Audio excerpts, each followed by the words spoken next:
Hello, everybody, and welcome to the Elevate Your Life podcast. My name is Paul Croto, and I'm here with Cheryl Morley. Hello, friends. I'm so excited to be here today and talk about another great topic that we love and that will help you elevate your life. I'm excited, Paul. Yeah, well, I'm super excited too. The podcast, so today's podcast is on Elevate Your Mindset. This coming Thursday, we got a recording coming out, a podcast coming out that really talks about the areas that we should focus on when it comes to personal growth. And we established it in that podcast that mindset and leadership are the two big things. So we're just obsessed with this mindset concept and helping people become better leaders. And today's podcast, Cheryl, is about getting the mindset around controlling the human needs that we all have, which I think is just a fascinating topic. Paul, I don't know about this controlling the needs. I think that's so interesting in the way that you put that, because I never once, first of all, I never even considered the 6 human needs. I mean, they never like just come to mind like, oh, these are the 6 human needs that everybody has. But then to be able to control them and make sure that you've got the ones, you know, that they're in the right order. That's just fascinating to me. Well, it always goes back to identity. And I think for a long time, even when we both started out with this, you were like, well, that's just who I am. This is the order I have, and this is just who I am. And, you know, the question we always ask people is, well, when did you decide that? So you can actually decide what kind of person you want to be. This isn't something that you were born this way and you're just stuck this way. You know, it just... So you're thinking that it happens over time because of the different things that we go through. It does, but primarily it starts with that whole thing of, do we want to live by design or by default? By default, our bodies, our minds want to live these needs in a certain way. And it's actually counterproductive to being successful in life and elevating your life. So we got to really grab a hold of it and say, I'm in control and this is the way it's going to roll. So if you're not consciously saying, hey, here's the 6 human needs, this is the way that I want them in order for my life, for me to be able to achieve wild success and everything that I want and help all the people that I want to help, you're telling me that if we don't do that, then they're going to fall into place and it's not going to be how we want them. Exactly. We're going to actually, the second half of this podcast is talking about the default, how the needs almost like naturally occur in people, just the way it works out.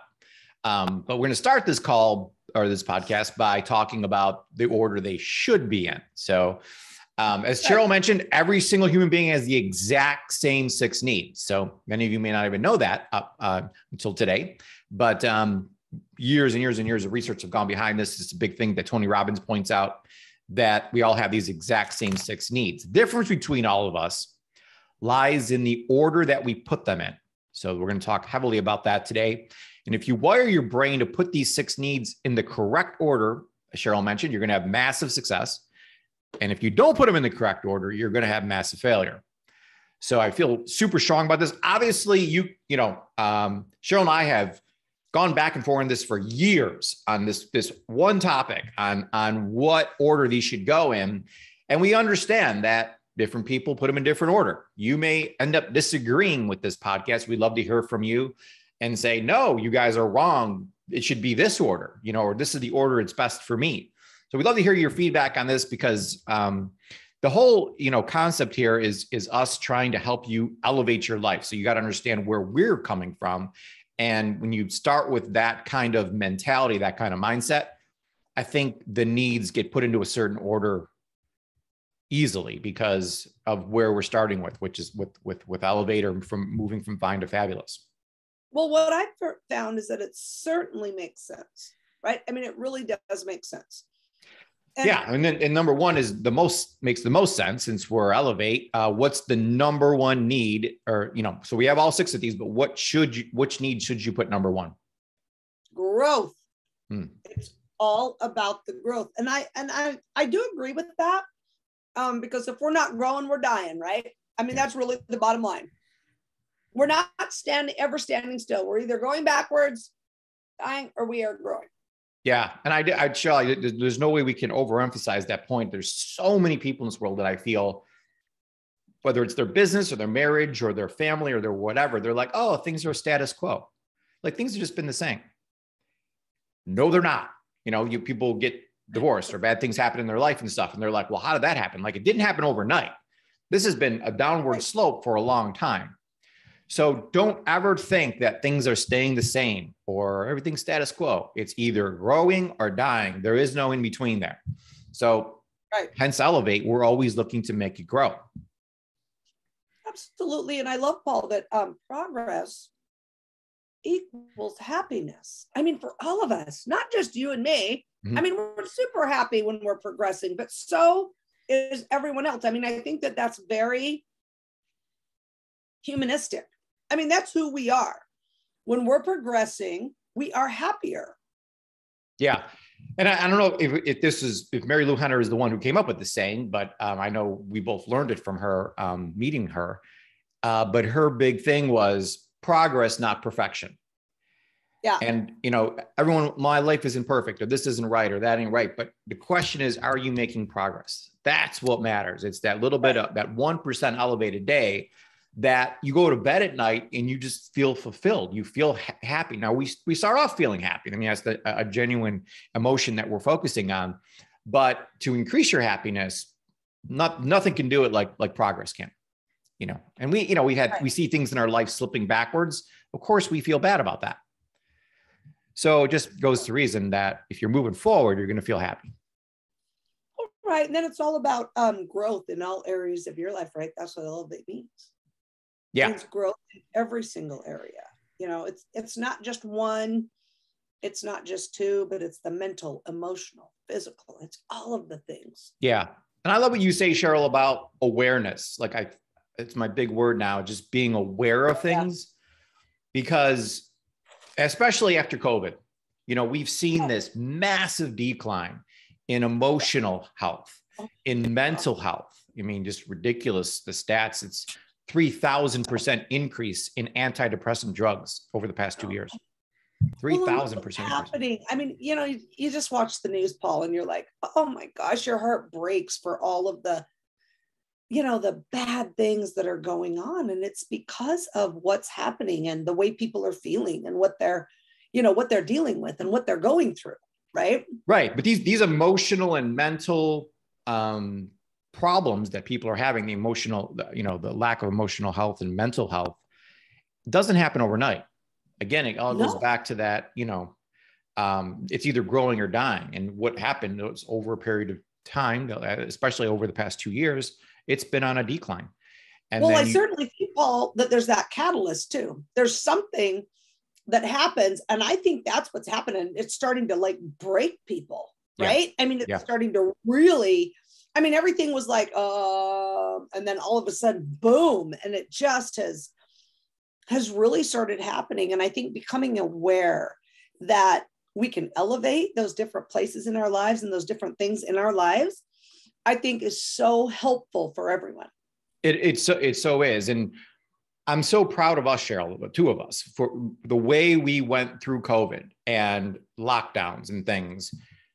The peer group, I believe, and we're going to talk a lot about this in upcoming podcasts, is the whole key to things. Just having you and having a circle around us of positive people. We didn't go down 1% a day emotionally, mentally, spiritually, personally, financially, or our relationships. We said, no, we got to consciously 1% better today emotionally, 1% better today mentally. Grow. Yeah.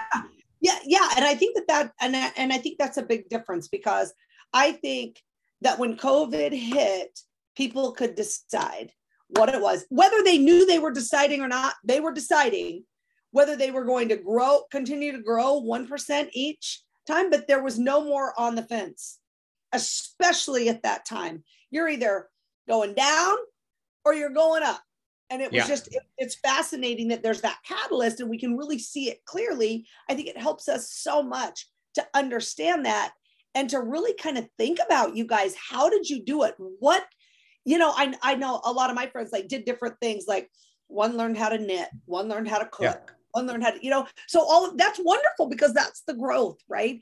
And so think about that and kind of just become aware how you dealt with that.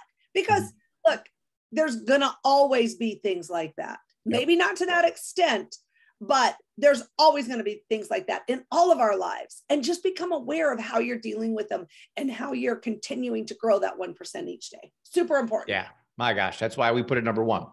So Cheryl, we got all this growth. We're growing all the areas of our life. We're doing that 1% a day. What's the next need that we all have that we should put next in order? Listen, I know how important growth is, but this one is a real close number 2. Oh, right. It's so close. And that's contribution. It's so interesting. So we always talk about in church about how, if you're feeling down or a little depressed or how you're feeling, look, if you reach out to somebody and help them and contribute to them in some way, get out of yourself, really is what we're talking about. Your whole life will change. Your whole life will change. So true. And it's interesting to me, Paul, that that as we learn to do that, like, that's not the first thing I think about when I'm like, oh, come on, the world's caving in, help. I don't think, I wonder if I can go out and help someone else. Right. We don't, but if you can get into the habit, and really, I do think it is a habit of really starting to think about that. And every time you're like, who can I help? How can I support somebody today? How can I just give someone a call and ask them how they're doing? I think it'll change the way you live your life. Absolutely. And we talk all the time, that you got to have success and fulfillment in life. The ultimate failure is to have massive success, but not feel fulfilled. And the fulfillment comes from contributing to others, helping others. That's what makes us feel so good. But growth still comes first. And the reason for that is because the more you grow, the more you got inside of you, the more you can contribute. Like, if we didn't have anything inside of us, we couldn't do this podcast today or any of these podcasts. So it's important that we grow first, and then we get on here and we contribute to everyone, because we've made ourselves so strong.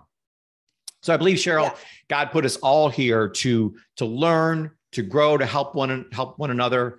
And, this truly is a need that we all have. And we're going to talk later. And I told Cheryl, like, we got to really suppress our feelings about our desire to talk about the bad side of things until the second half of this podcast. So we're talking about positive things here, but there's people who get super focused on themselves and forget about this contribution. And I think it's so super sad, Cheryl, but we'll get to that in a minute. What's number 3? What's the third need that we feel should come next? Number 3 is love and connection. So it's those meaningful relationships in your lives. And you know what, Paul? I was thinking about this. Yes, it is about the meaningful relationships, but guess what? That takes time and commitment.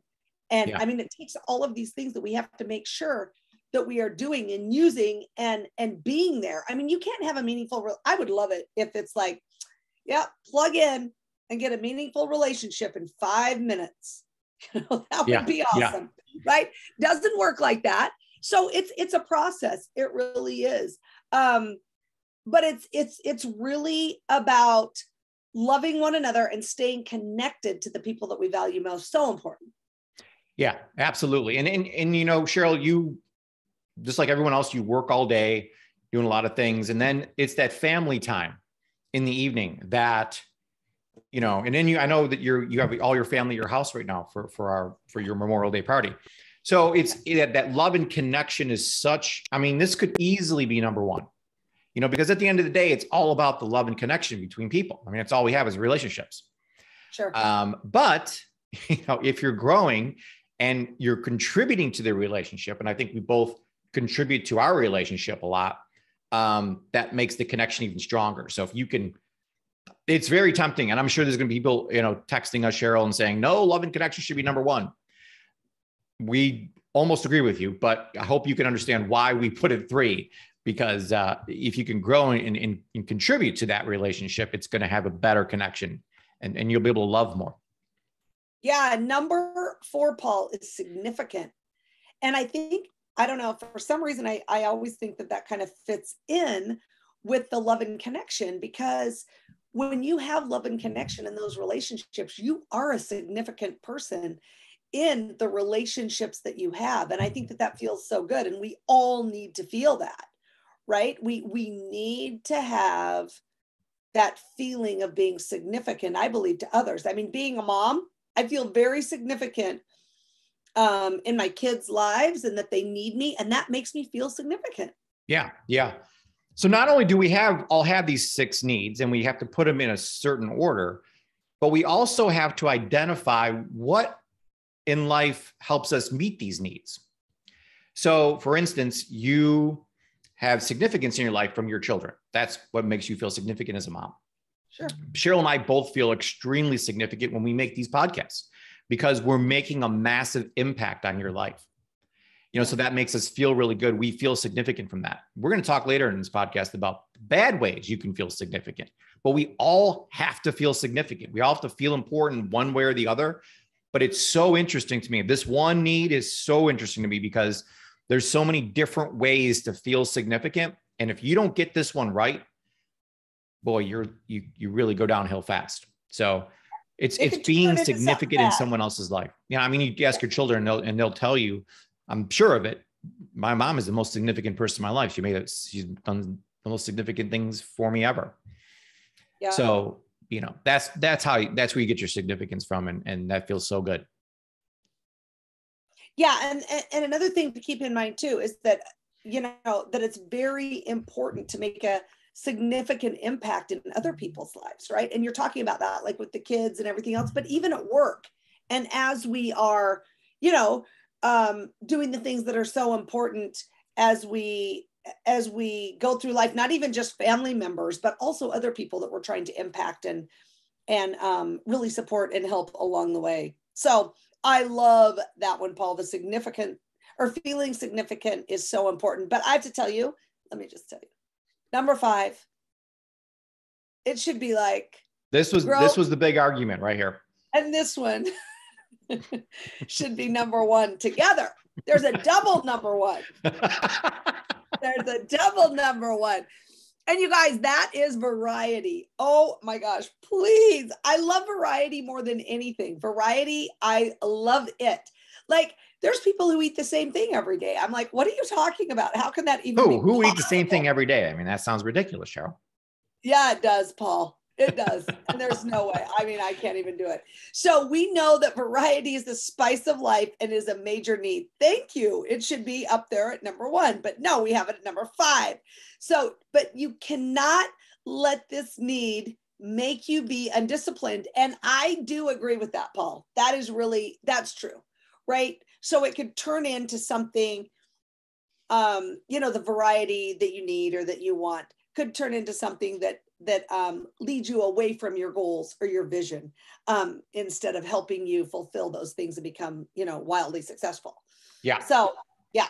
Yeah. And so what Cheryl's talking about here is, waking up in the morning and saying, boy, what do I feel like doing today? Nothing. We need to do something different today, and you go out and do something crazy, or there's something different than you normally do.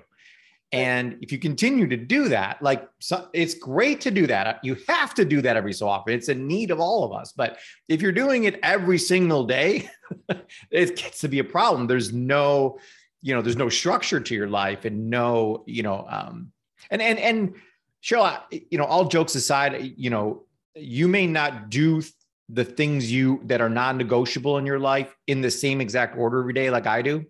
But you still do them all, to your credit, because if I don't do them in this order, they ain't getting done. But for you, you're able to say, these are all the things I need to do today, but I'll fit them in someplace sooner or later. I don't know when it's going to happen, but. Well, and all those moms out there understand that, Paul. They do. They absolutely do. That's exactly what's happening. So just know that this isn't something you should try to push away, or that, I don't want variety. Like, you do want variety in your life. You just can't say, what do I feel like eating now? Because that'll lead to all kinds of bad answers. We feel like for dinner. Yeah.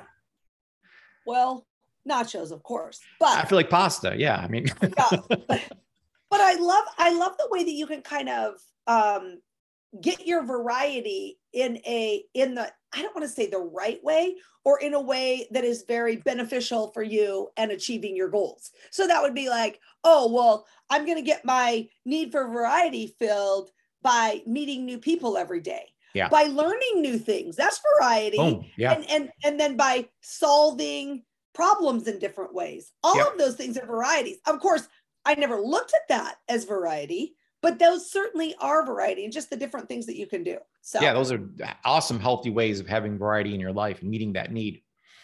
And Cheryl, last but not least, well, actually it is least. I shouldn't have said last but not least, because in this case, it is last and it is least.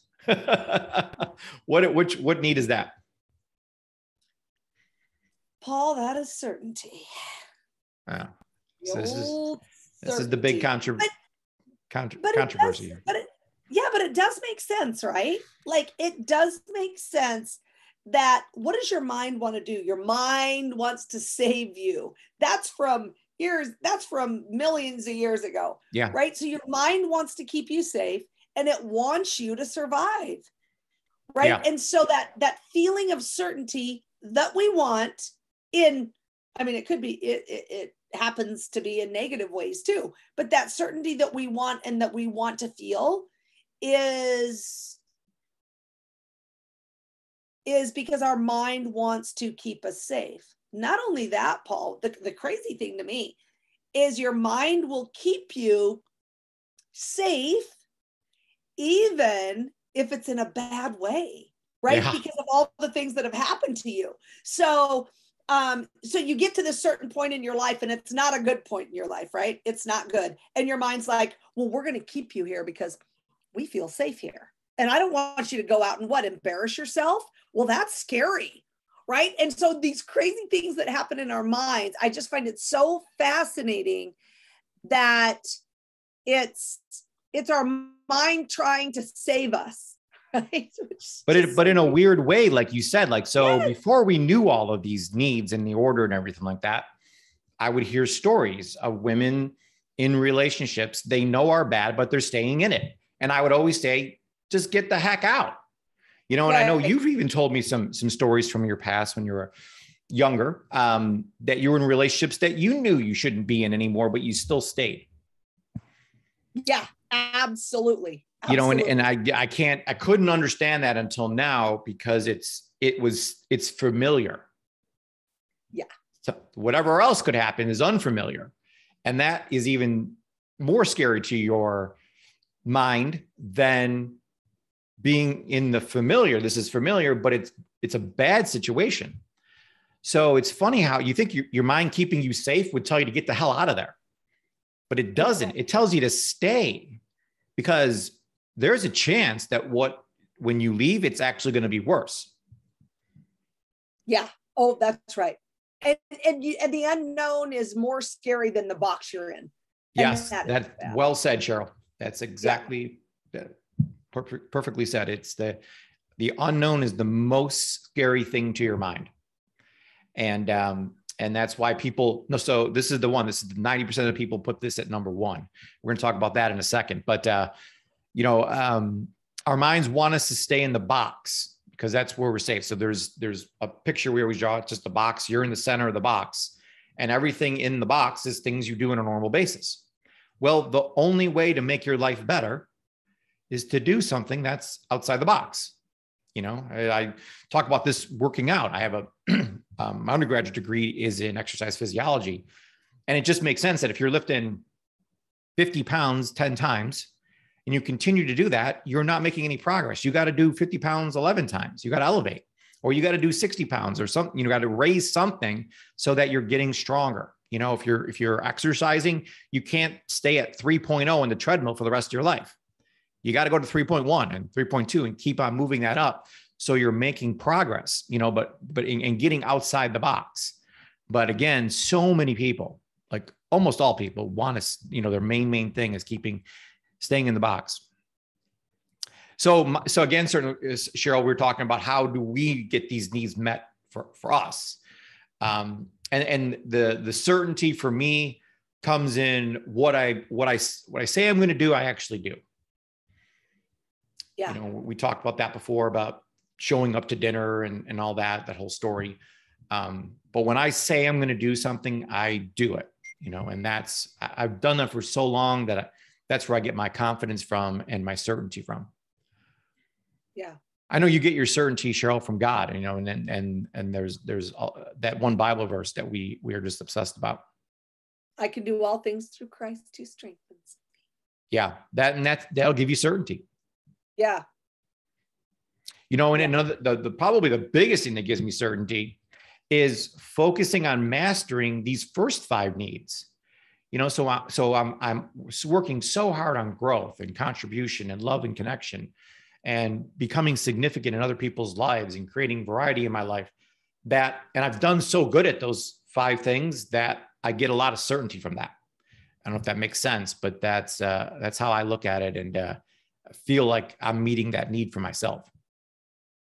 Yeah, it does make sense. And it's just interesting. And I think I love that we just need to become aware. Like, I love this word aware. And then also just focus on changing these, Paul. And I think it's so important as we, continue on here with the podcast, just talking about, and I want you guys to think about,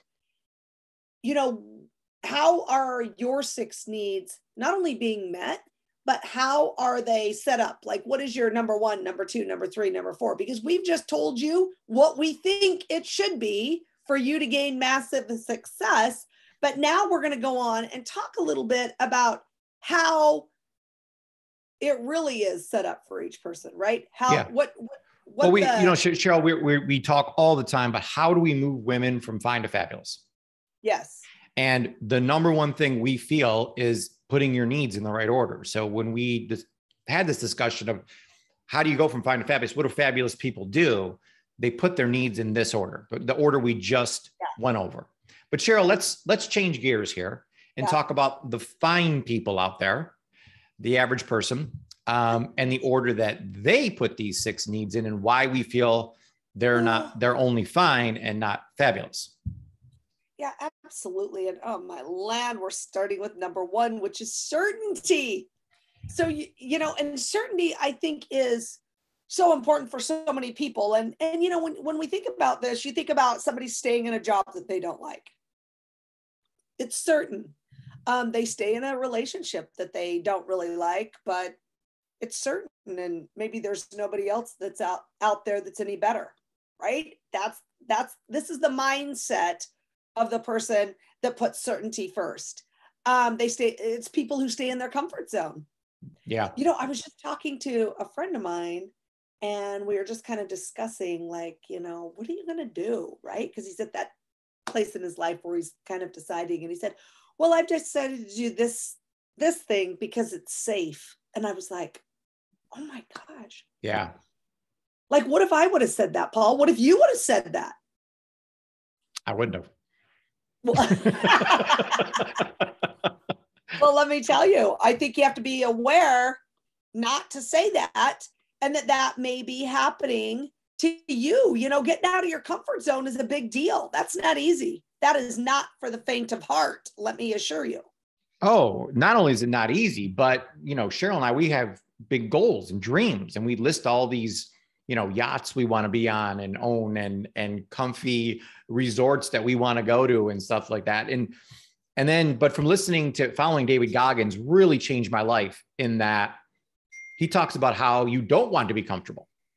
I'm like, well, that's the whole goal in life, is to become comfortable. And he just, really points out how that should not be the goal, and when we do the cold plunge every day. So every day, Cheryl and I get into water that is 50 or below, and we do uncomfortable things purposely to feel uncomfortable, to get us out of that comfort zone and say, no, mind, we're going to do something outside that box today. And David Goggins literally looks for something purposely out of the box, like super hard to do every day. There's this great stories from roommates he's had, and they're like, man, living with this guy is just absolutely ridiculous, because he just like, oh, today we're going to run 150 miles, do something crazy that gets us out of the comfort zone. So I this is a big change for me. Like, that goal is not to be comfortable anymore. It's to it's to always grow, because obviously you're focused on certainty that you don't want to grow. You don't want to get out of the box, which we've already established as being the number one need people have. What's the number two need, Cheryl, that people put, by default? What is the number two need in people's minds? Well, this is my number one, Paul. This is variety. Yeah. And it is important because, look at what's happening now, right? After people have been in lockdown for 2 years. Yeah. Right.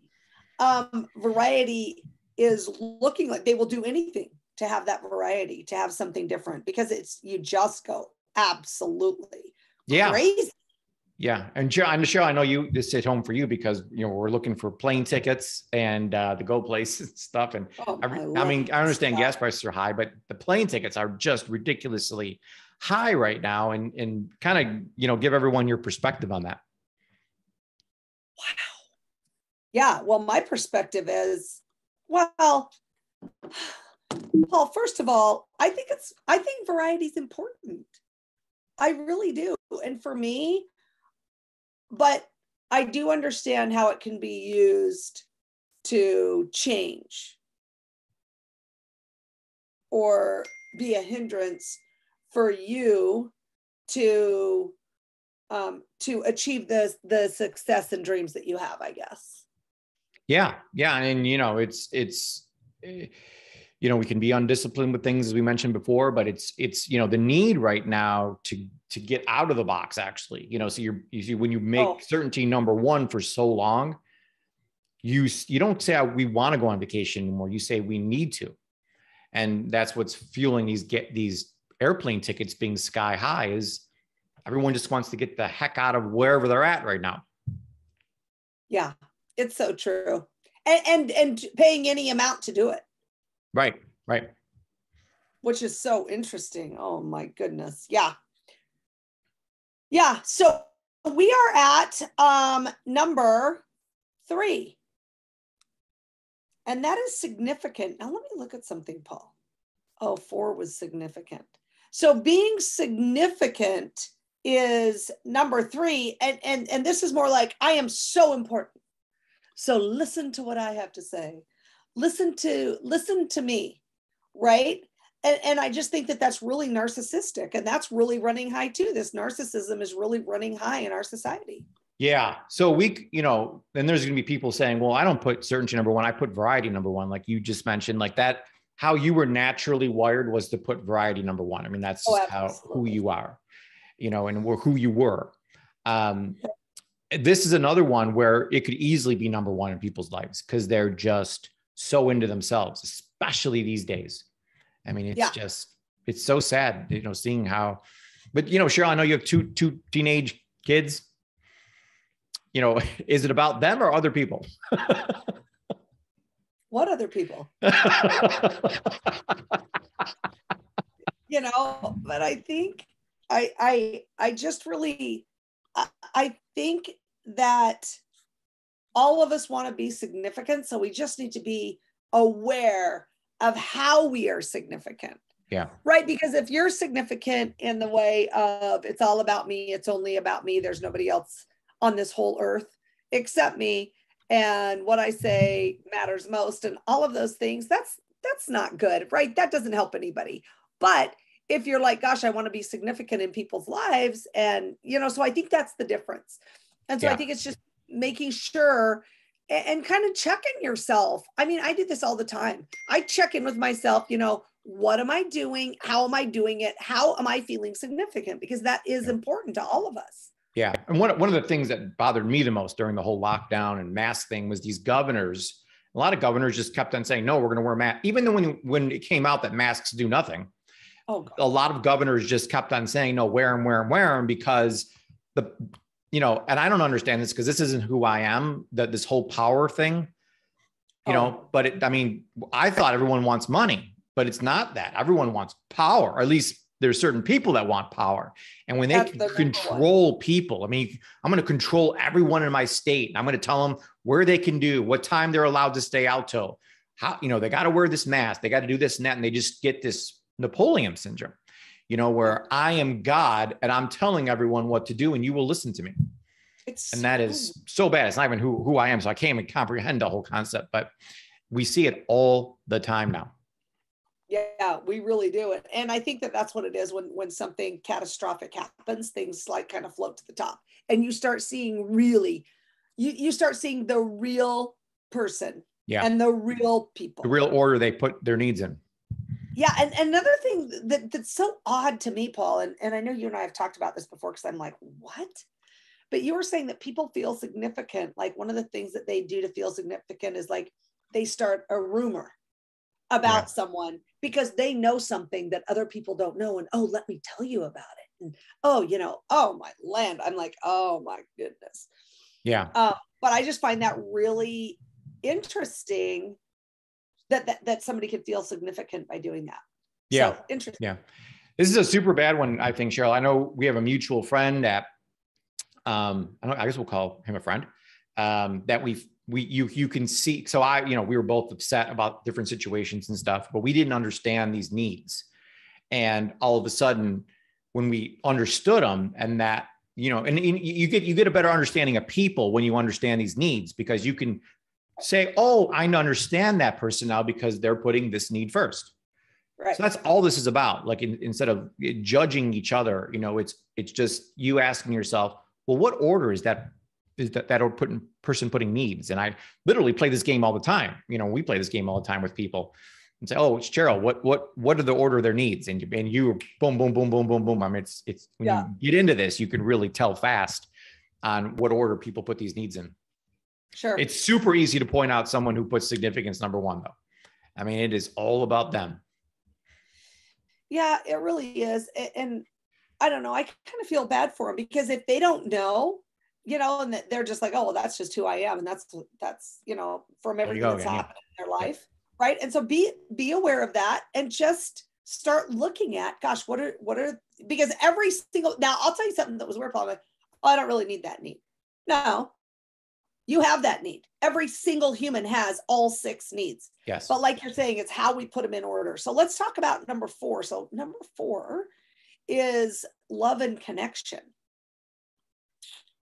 Now again, we could argue that this should be number 1, but people push this one down, I believe, Cheryl, because we all have that need for love and connection. And we know how wonderful that feels. Like nothing feels as good as being around friends. We get beach houses together and we have your whole family over and all our friends and stuff. And it's just, there's no feeling in the world better than that because it's all about the love and connection there. And that's what I thrive off of. But, a lot of people's lives, especially in their past, this love and connection thing has actually been a source of pain for a lot of people. And because of that, I think a lot of people push this down and end up missing some of the best parts of life because they just put up a wall. I've had so many bad things happen. The wall's going up and that's it. Yeah. And I think it's like, I've been hurt. Yeah. Well, who hasn't, right? We've all been hurt. All of us, every single one of us. And so, and like you're saying, Paul, when you put up that wall, and I'll tell you, I'm honestly, I think it is one of the hardest things to do is break through a wall like that if you put it up. Sure. It could simply have been something that you said 20 years ago, right? Mm-hmm. I'm not going to ever do that again, or I'm never going to get in a relationship like that again, or I'm never going to, and it's just fascinating to me what our mind does to keep us safe again, to keep us safe. So just realizing that and knowing that, the love and connection can become, one of the best parts of our lives, like you were saying, Paul. Yeah. So I think it's 5, so super sad to see people pushing this one down further and further. I know, but let me tell you what's even crazier is when people push contribution down so far. Like, really? Contribution?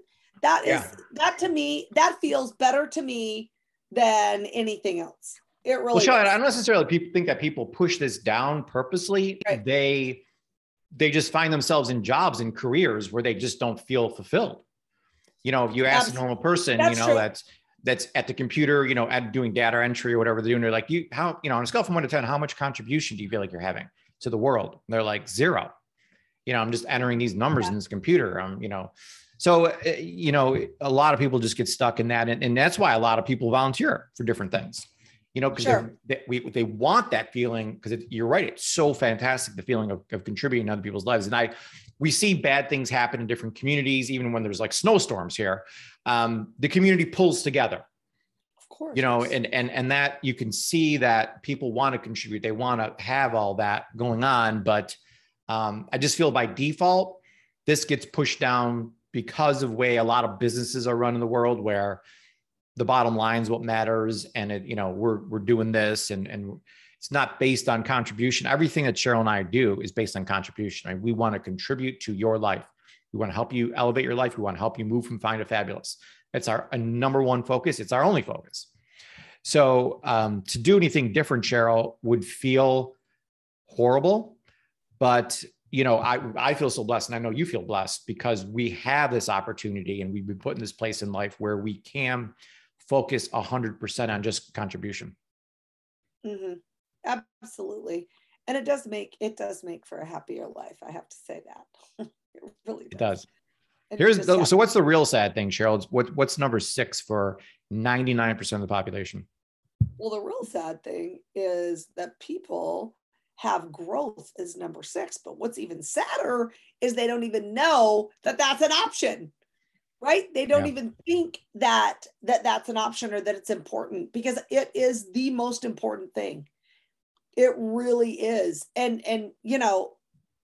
I think when people hear the word growth, and I was kind of like this at first too, like, that's getting out of your comfort zone. And it is the number one thing that people don't want to do. Yeah. Right. And I want everyone to understand that the certainty and growth are exact opposites. So as one goes up, the other one goes down. So when you have certainty so high, you automatically are pushing growth down to the bottom, and vice versa. When you become massively growth focused and elevate focused, certainty gets pushed to the bottom, because all you can think about is growing and getting out of the box. So, but people they want to stay in their comfort zone. They don't want to go there. And I love the saying that when your why dies, you begin to die. And I see so many people, their whys are just dying right now. They don't have the dreams. And I was just listening to a great recording from Jim Rohn, and he's talking about the people who migrated from the east to the west. Going over the Rocky Mountains. Now I climbed the Rocky Mountains when I was in the Marines. I had a day worth of food with me and gear. I almost died myself, but these people took their wives, kids, everything they own, and made this journey over, through these mountains. It's just, that they just wanted a better life, and you hear so many stories of people coming from all over the world and through Ellis Island, and just with the dream of having a better life and wanting to grow. And so their why was so big. We see those whys just diminishing now so much, and the biggest example, Cheryl, or the best example I can give is the example of marriage. I mean, before you get married, you got a big why. You want to look good. I mean, you're going to the gym every day. You're looking at like $1 million, $2 million.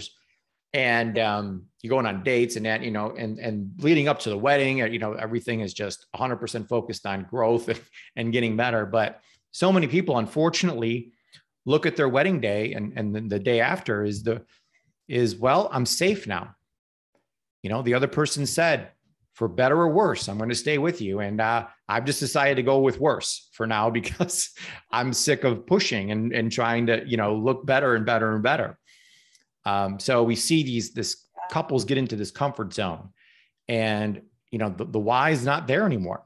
Why should I look good? Well, I'm happily married. My wife's going to like me no matter what. We get into that mindset, and that's where things go south. And then and I believe in all divorce situations, or most divorce situations, it's not something that happened overnight. This has been going downhill for a long time.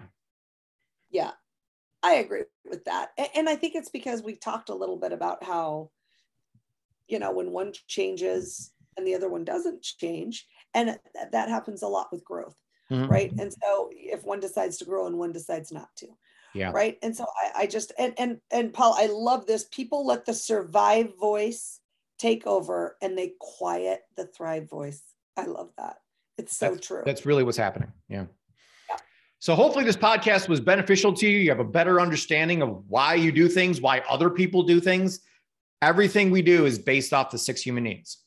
So, like, well, why did I do that? Or why did he do that? Or why did she do that? You can trace it back to a need.